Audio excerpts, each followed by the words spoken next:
Oh, hello. I have a confession to make.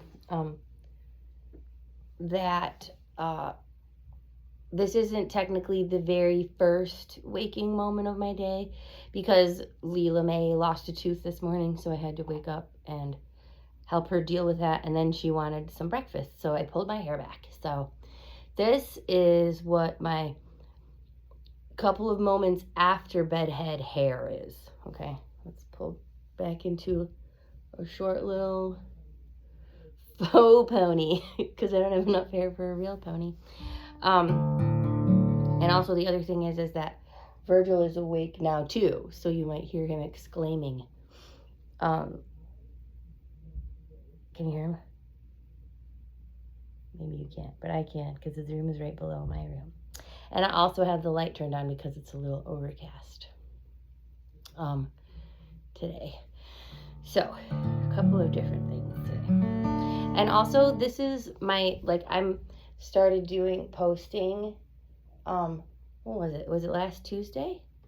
Yeah, so it was almost a week ago. So I told myself I was going to do this for an entire week, every day, and then I was going to do it maybe a couple of times a week, so it's not every day, but we'll see. Maybe I'll want to do one tomorrow, but maybe I'll do one in a couple of days after that.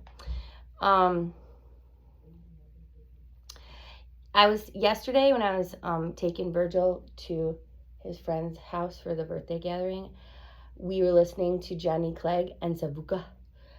It's music of my childhood. The album called Third World Child is a album of my childhood. And as we were driving, I remembered the story that I told Verge on the way to his friend's house the other day. And I was like, man, that would be a cool story to tell, I guess.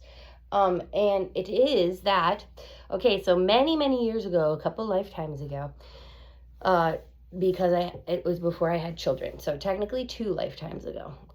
In 2005, I played the Edmonton Folk Festival with the late great Brett Hartenbach, and it was the second year in a row that we had played the Edmonton Folk Festival. And this year, Johnny Clegg, this particular year, the 2005, Johnny Clegg and Savuka were headlining the festival, and I was so excited. Oh my God, I was so excited.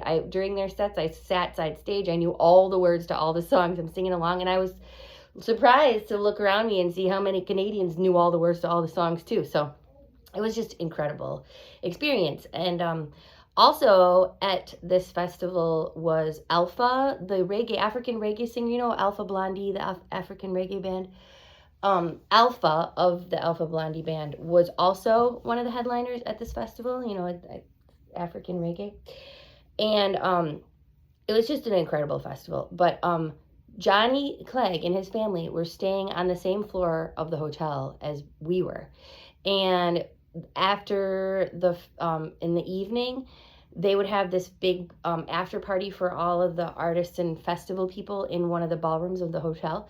And they would have one of the festival headliners play the party. And this second night, Johnny Clegg was the headliner at the party. And so Brett and I were riding the elevator down to go to the party to see Johnny Clegg headline. We're like, when is it going to start?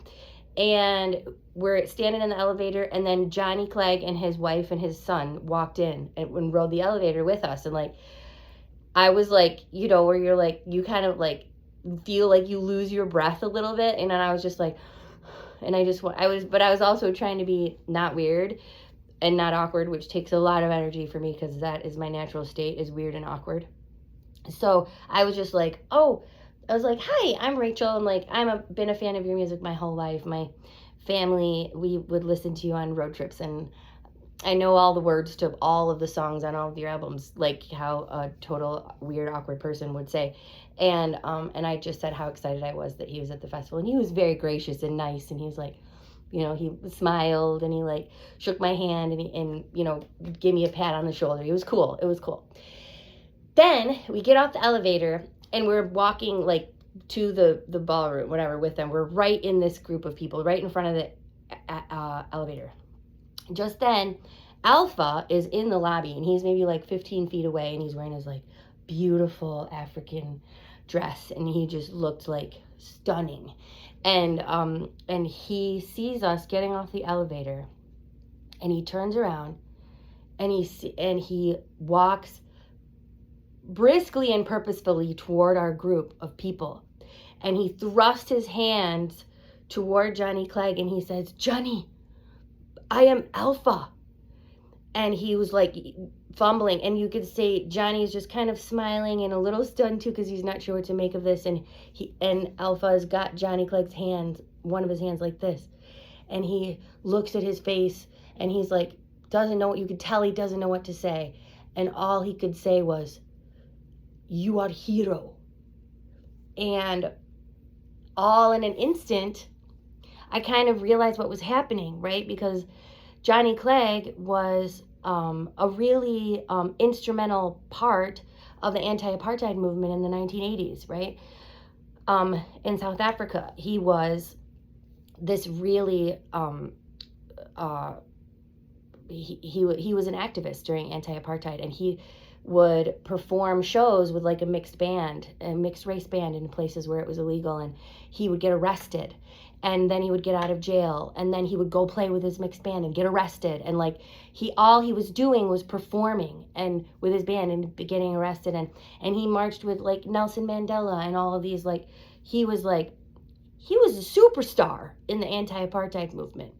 And so was Alpha also. Alpha was there during this time and witnessed all of it, but it was like I was standing literally 3 feet away from this moment, you know, and like I'm thinking like it all happened so fast, and like as soon as like Alpha said to it was like, "Johnny, you are a hero."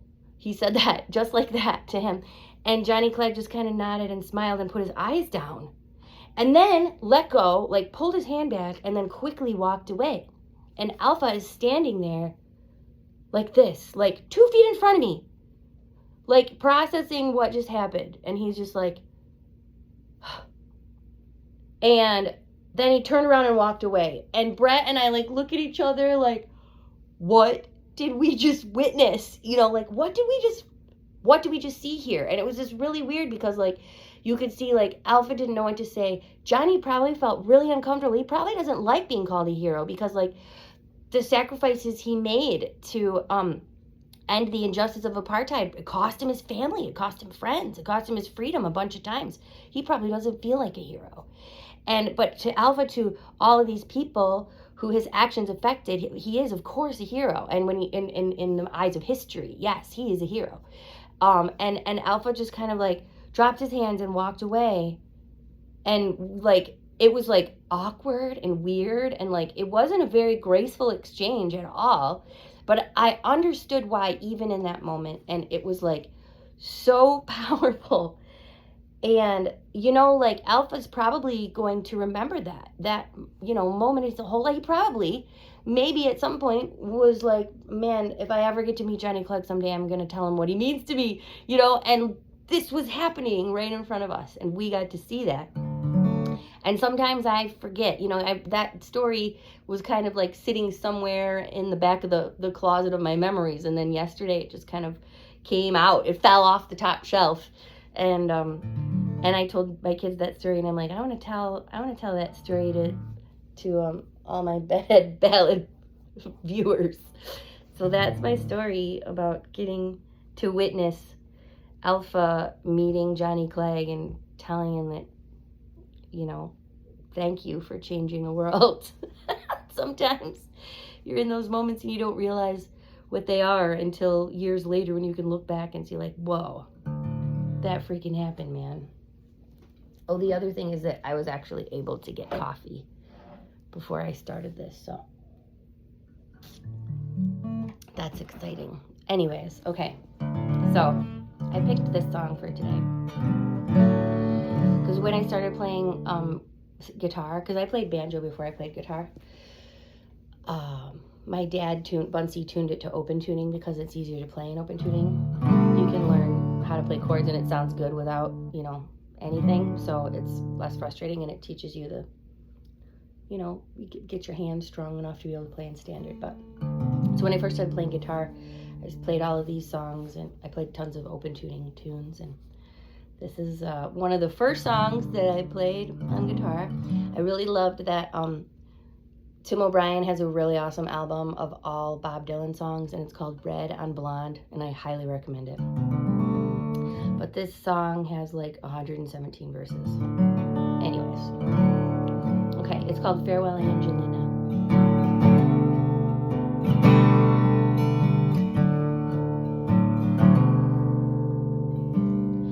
Farewell Angelina, the bells of the crown. I'm being stolen by bandits, and I must follow the sound. The triangle tingles and the trumpet plays slow. Farewell Angelina, the sky is on fire, and I must go.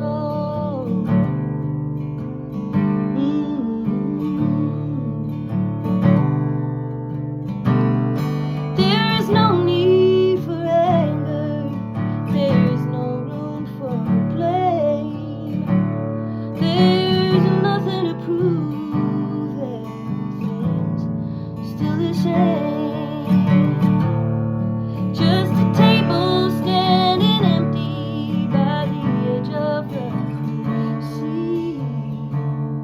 Farewell Angelina, the sky is trembling, and I must leave.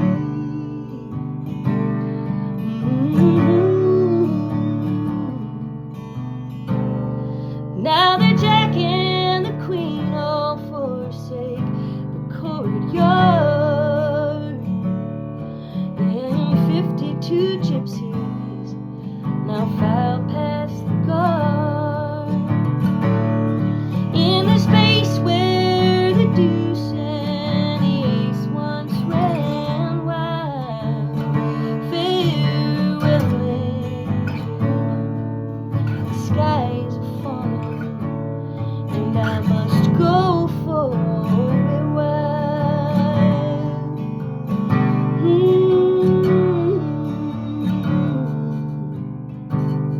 See the cross-eyed pirates sitting perched in the sun, shooting tin cans with his auto shotgun. Well, the neighbors, they clap and they cheer with each blast. Farewell Angelina, the skies change their colors, and I must leave.